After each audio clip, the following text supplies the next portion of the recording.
રાજુલા સિટીનું બરફટાણા કહેવાય ગામ છે બરફટાણા, ત્યાં રેલવે સ્ટેશન આવેલું છે. આમથી ટ્રેન આવે છે, જોઈ શકો છો. આ બરફટાણા છે.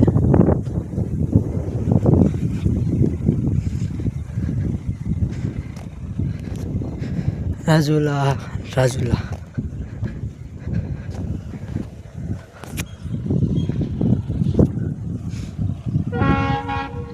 ચાલો અમે તો મુંબઈ જઈએ છીએ આજ, કેમ કે અમારે થોડાક મામા ત્યાં જઈએ, હોળી છે ત્યાં થોડીક મજા લઈએ. અમે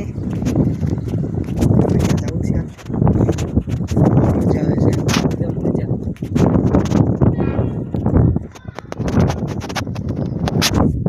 આ છે જ્યાં છે એ ટિકિટ બારી છે.